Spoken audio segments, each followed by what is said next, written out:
This is an exchange between Destiny and Glenn Greenwald. If you guys aren't aware, Destiny is a streamer.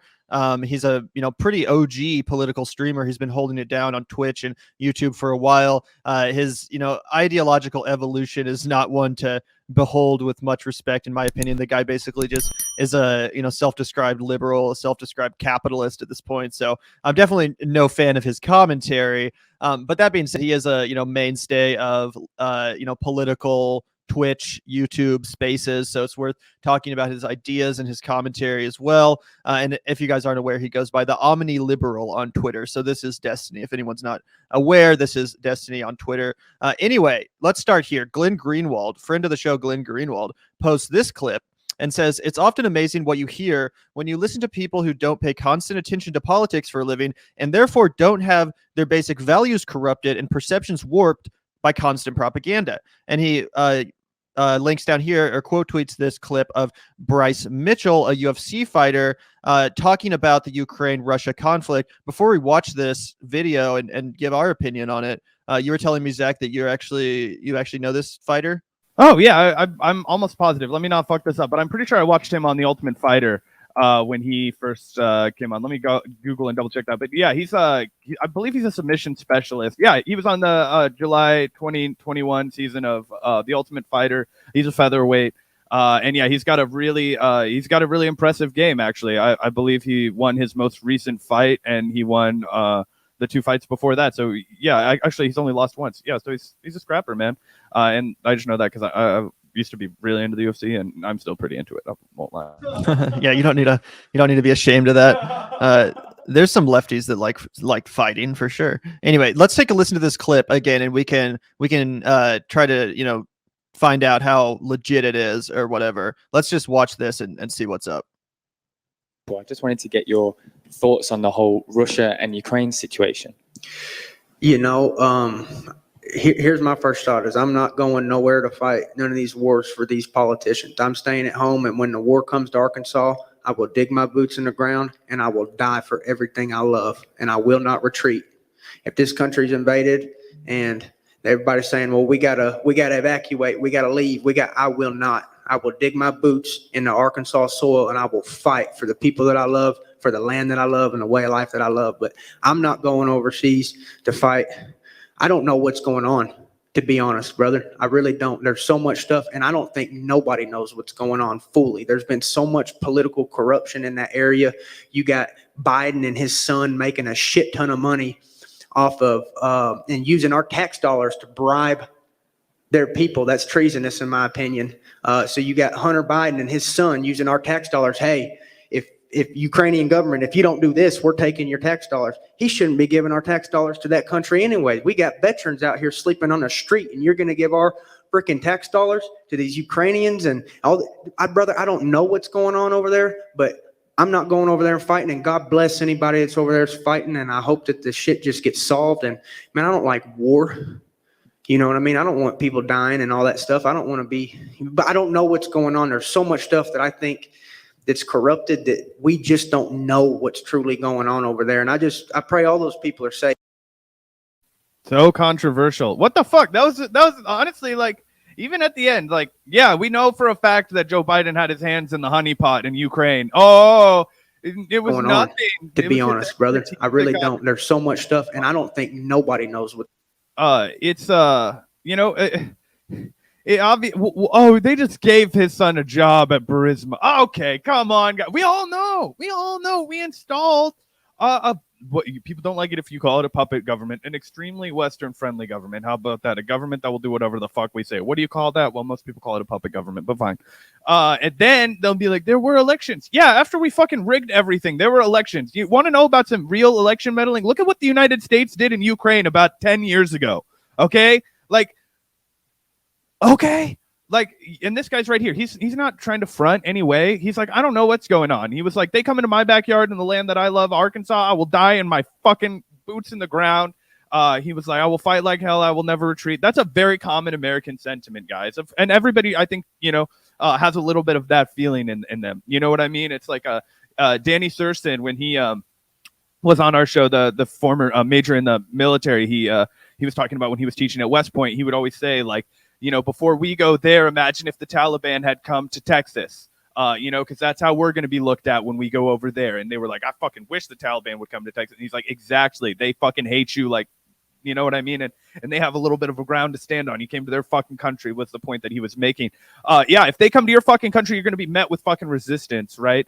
That's what happens when you invade. And that's why he's saying, love and solidarity to the Ukrainian people. He's not sympathizing with Putin. He's saying, those people are fighting their fight over there. Hats off to them, fists in the air. I hope they win. Praying for them, but I'm not fucking going over there. I don't know what the fuck's going on. Why would I fucking go over there? That's not in my backyard. I don't expect them to come over here if fucking Mexico invades. You know what I mean? 100%. Yeah, I thought it was pretty on point too. And again, as you said, Zach, he admits like, I don't know what the fuck is going on. And then he kind of trails off into, they're bribing the Ukrainians with American text. It's like, you can tell he's a little bit in like La La Land, just a bit. He's kind of just like trailing off into stuff he doesn't really know what he's talking about. But for the first part of that clip, 100% on point. I feel the exact same way. I'm not going over to Ukraine to fight a war on behalf of their sovereignty. When the United States, the country I live in, is funding humanitarian atrocities all around the world, including ones that are bigger in scope even than what's going on in Ukraine. So obviously the U.S. has no moral authority or high ground to stand on in which to send troops over. And also, as someone that's of the age to be drafted, I'm sorry, but I'm not about to go fight and die for, again, the Ukrainian sovereignty. It's just not something I'm prepared to do. And I think that's how the majority of the American people feel. So yeah, obviously this dude's not a political commentator. He's just talking off the cuff. And yes, Destiny and other people have pointed out that this guy's had some pretty embarrassing past interviews. At one point, he claimed that like school shootings were false flags in order to justify America, the government taking your AR-15. So, obviously this is not someone we're saying you should look to for political commentary. But I think Glenn Greenwald's point stands that, when you just hear from someone that's not marinating in MSNBC all day or Fox News or CNN, someone that just has a life outside of politics and is just kind of, tuning in when they feel like it. A lot of times you will get a more sensible take because, again, this guy's not being steeped in propaganda on this front. He's just like looking at the situation. He's like, yeah, it sucks. Solidarity with the Ukrainians. But I ain't going to go fight and die for that shit. If they come to Arkansas, if they come to my hometown, then yeah, I'll fight them. And I'm guessing he, understands why a lot of Ukrainian people are fighting on the same basis or logic. But yeah, it's not his war to fight. It's not my war to fight. And if you want to go enlist in the military, then feel free. You have that option to go do it. Yeah, but I'm not going to. Inviting you. What was that? Oh, President Zelensky literally put out an offer to all people around the world to come and fight and join the Ukrainian army. You'll be greeted with a warm welcome, he says. So go for it. Vaush, where are you? Yeah, exactly. Vaush, Destiny, all these motherfuckers, they better be the first ones fucking paratrooping in to Kiev to protect the capital city when the Russians get there, 100%. Anyway, let's take a look. Oh, I just wanted to respond a little bit to what you said about people trying to point out the fact that this guy's probably been fed a lot of right-wing talking points throughout his life and repeated shit that's obviously crazy. Like that's, Sandy Hook was a false flag or whatever the fuck he said.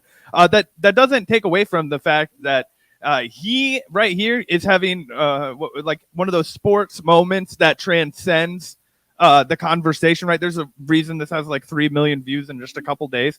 Because what he's saying is he's striking a chord with people who, like Glenn is pointing out, well, I just wanted to get your want this war. You have to really frame it to them in a specific way to get the polling positive. As soon as they're and it's the same thing we'll get into a little bit later with the no-fly zones. Like people really probably don't understand what that means because it's like you impose a no-fly zone. That means guys from our country have to start getting shipped massively to Ukraine because then we're gonna have to go really fight Russia, and then that's when the nuke game starts to get played.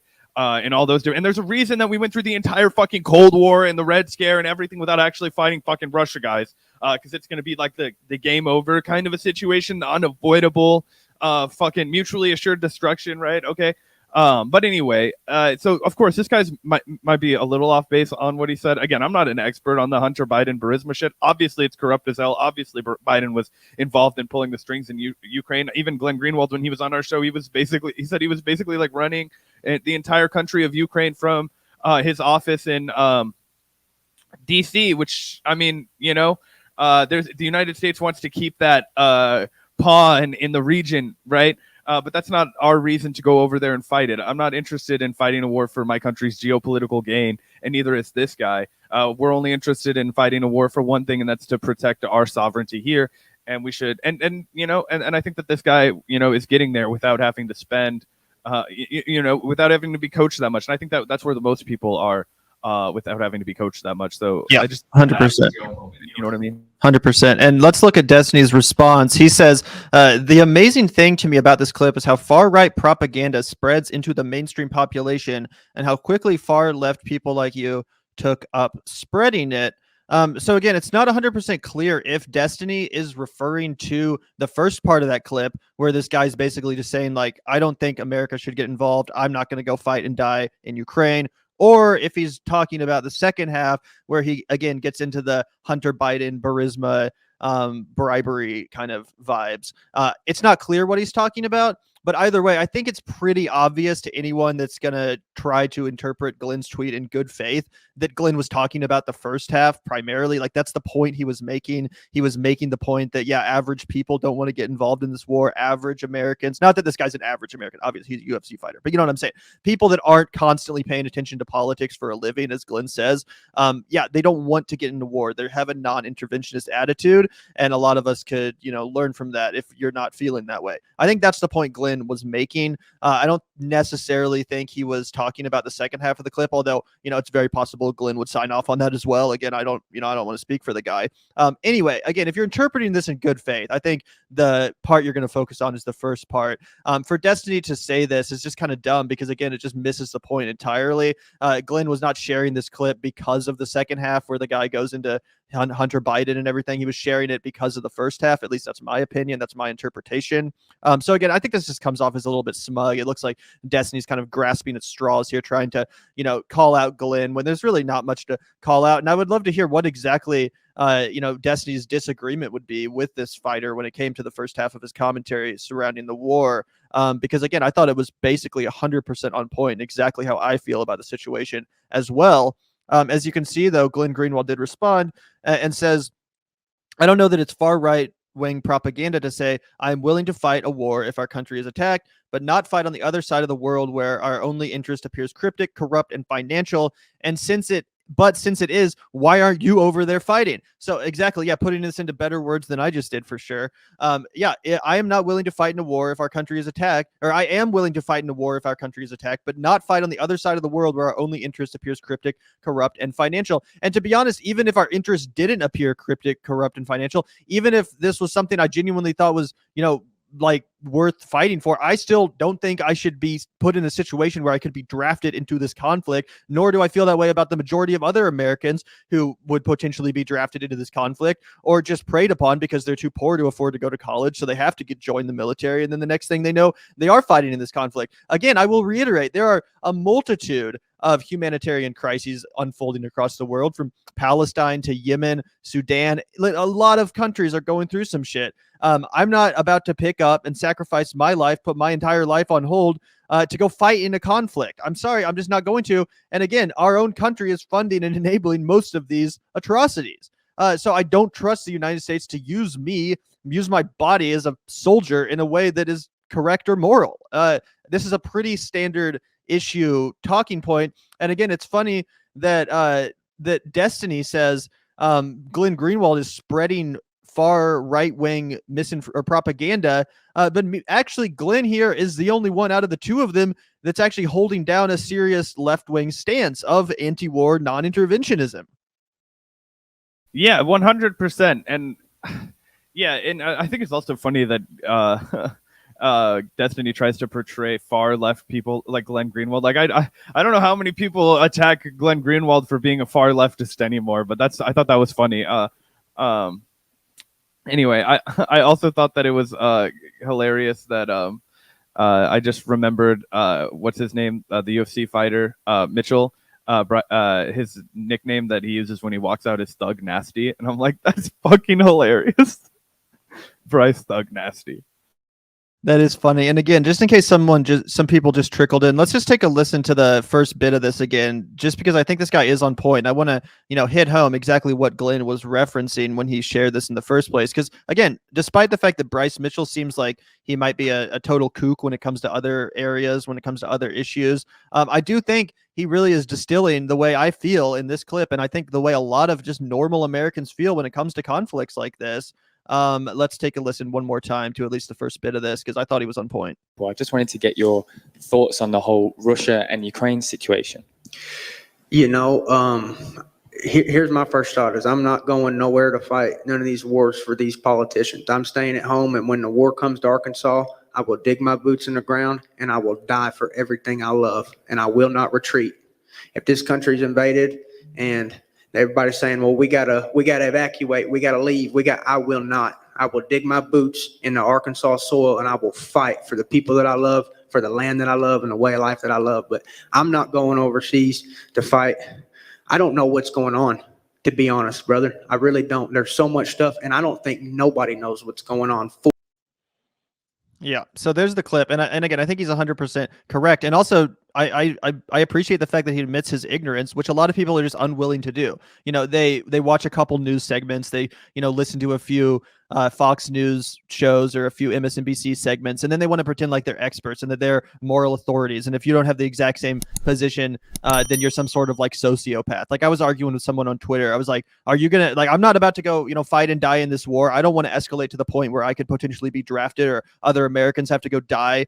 People that live in Arkansas and Kentucky and shit, young men, often poor. The poverty draft, of course, is a real thing. And people are like, you're a sociopath. Of course, I would go fight and die for Ukrainians. I'm like, all right, then go fucking do it, dude. But don't force the rest of us to. Yeah, it's tough talk too. Like, how many of those people are actually? I mean, like I think somebody put in the chat that like 20,000 people internationally have gone and volunteered. Maybe that's the case. If that is, that's a lot of people, admittedly. But I don't know. I think that if you want to go volunteer to go fight somewhere, then I guess that's your fucking right. You can go, be a paid agent of another country. That kind of a fucking deal. But I think that the crux of it is that this is the sentiment that the average working class person has. And to be fair, Bryce Mitchell's not like a huge UFC star yet. He's won about 8 big fights. I don't think he's lost since he's been on his UFC contract is what's kind of elevated him. But I remember watching him on the Ultimate Fighter. And when you're on the Ultimate Fighter, that means you're still a broke ass fighter. And that was 2 years ago when he won the Ultimate Fighter. So the guy, if he has gotten enough money, we're talking like maybe he's made $700,000, which is a shit ton of money over a couple of years, but he probably is still making 50 grand a fight for the UFC. He's done like 5 or 6 fights after taxes and all that. So it's not like, I just want everybody to know this isn't LeBron James talking, right? Like the UFC has massive pay problems. So a lot of these young fighters that are getting the shit kicked out of them had trauma for the rest of their lives. All that, they're not being compensated in the same way that guys that are playing NFL football are being compensated, right? So he still has more of a working class understanding, right? Because even if he does have some money for himself, his family, all of his friends, the people he grew up with, his coaches, the other guys in his gym, they're broke motherfuckers from Arkansas that are putting it all on the line to fight for a living. Typically you don't become a fighter if you have a lot of other options, right? It is a fucking grueling way to make a living, and you have to put 100% of yourself into it in order to cut it. And then on top of that, you're sacrificing your body, you're sacrificing your old age. It's just, fighters die a lot younger. They live a lot less fucking the greatest fighter of all time, Muhammad Ali. I mean, if you looked at the dude before he died, he was in bad shape. Anyway, what I'm saying is a lot of times fighters can bring a real working class perspective because they haven't had money for that long. And when they have it, it's really short lived and it's a hard way to come up. And I think that that's one of the best things about the UFC is that these guys get to break through a little bit because he's giving a working class argument that you would only maybe see on Fox News. And that would be fucked, right? Because he's making not a right wing argument, but an actual left wing argument. And that's what Glenn was trying to point out. And Destiny completely missed the point. 100%. And yeah, again, it's just ironic that Destiny is going to accuse him of spreading far right-wing propaganda when out of the two of them, as I said, Glenn is the only one holding down an anti-war stance, which I don't know. Is that not a left position anymore? I hope it is because I'm a leftist. If we're not anti-war anymore, then I don't know what the fuck is going on. But I thought that was like a, fiercely held principle tenet of left-wing ideology, anti-interventionism, anti-war. Anyway, It is what it is. Censorship. Both of them are And fucking anti-censorship. apparently dead. Right, 100%. And I think, yeah, Destiny's also someone that always apologizes for and defends corporations for censoring people. So, yeah,